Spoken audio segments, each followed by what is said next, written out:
বন্ধুরা আসসালামু আলাইকুম। তো আজকে একটু রান্না করছি মুরগির বিরিয়ানি।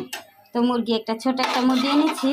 তো এখানে আমি সয়াবিন তেল আর সরিষার তেল একসাথে দিয়ে দিয়েছি, আর দিয়েছিলাম আস্ত গরম মশলা আর পেঁয়াজ কুচি। তো এটা একটু ভাজা হোক আর আমি মুরগিটাকে ধুয়ে পরিষ্কার করে নিচ্ছি। তো এই তো এখানে একটা মুরগি ধুয়ে নিয়েছি। মুরগিটা 1.5 কেজির একটু কম ছিল। তো মেয়েরা সাদা মুরগি খায়, তো চিন্তা করলাম সাদা মুরগি দিয়ে একটা বিরিয়ানি রান্না করে দিই আর কি। তো মুরগিটাকে ধুয়ে আমি পরিষ্কার করে নিলাম। আর এখানে আমি পেঁয়াজটা ভেজে সব মশলা দিয়ে দিব। তো বিরিয়ানিতে একটু সরষের তেলটা দিলে একটু ফ্লেভারটা একটু ভালো আসে, তাই আমি একটু সরষের তেল দিই। তো সরষের তেলটা দিয়ে দিলাম, একটু ভেজে নেই। পেঁয়াজটা তোমার ভাজা হয়ে এসেছে। আর এখানে আমি একটা মশলা গুলিয়ে নিয়েছি। তো এখানে দিয়ে দিয়েছি 3 রকমের বাদাম বাটা, দুধ, টক দই, শাহি জিরা বাটা, পোস্তদানা বাটা, আলু বোখারা, শাহি জিরা বাটা, কাঁচামরিচ, আর দিয়ে দিয়েছি দুধ, আর দিয়ে দিয়েছি আদা রসুন বাটা, ধনিয়ার গুঁড়া, ভাজা জিরার গুঁড়া, শুকনো মরিচের গুঁড়া। তো এখন এই মশলাটা আমি এখানে ঢেলে দিচ্ছি। আর এখানে আদা রসুন বাটাও আমি দিয়ে দিয়েছি, একই সাথে দিয়ে সব মশলাটা আমি গুলিয়ে নিয়েছি। এখন মশলাটা দিয়ে আমি একটু ভালো করে নেড়ে চেড়ে কষিয়ে নিব। তো মশলাটাকে আমি একটু সুন্দর করে কষিয়ে নিচ্ছি।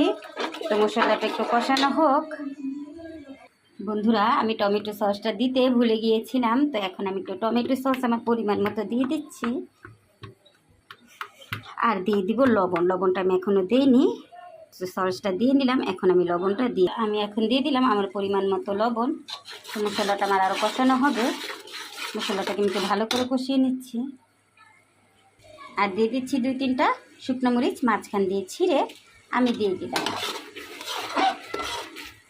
আমার খুব ভালো করে কষানো হয়ে এসেছে। এখন আমি দিয়ে দিব মুরগির মাংসটা। তো মুরগির মাংসটাকে আমি একটু নেড়ে চেড়ে মশলার সাথে কষিয়ে নিব। তো মুরগির মাংসটা আমি বেশি কষাবো না, যেহেতু এটা সাদা মুরগি। হালকা একটু কষিয়ে পোলাওর সাথেই হয়ে যাবে, তো একটু কষিয়ে নিচ্ছি।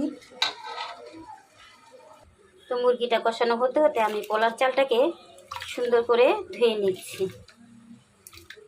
এই তো পোলার চালটা আমি ধুয়ে নিলাম। তো আমি মাংসটা আর একটু কষিয়ে নিই, তারপর পোলার চালটা দিয়ে দিব। ওটা তো আমার কষানো শেষ। এখন আমি ধুয়ে রাখা পোলার চালটা দিয়ে দিচ্ছি। দিয়ে আমার পরিমাণ মতো আমি গরম পানিটা দিয়ে দিব। তো এই তো পোলার চালটা আমি দিয়ে নিলাম। এখন পোলার চালটাকে নেড়ে একটু কষিয়ে নেব। তো একটু নেড়ে চেড়ে কষিয়ে নিচ্ছি। তারপর গরম পানি করা আছে, গরম পানিটা আমি দিয়ে দিব। তো এটা এখন আমি আমার পরিমাণ মতো পানিটা দিয়ে দিচ্ছি।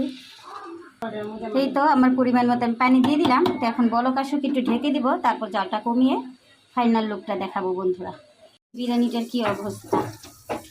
এই তো বিরিয়ানিটা আমার হাফ সিদ্ধ হয়ে এসেছে, আর একটু হবে।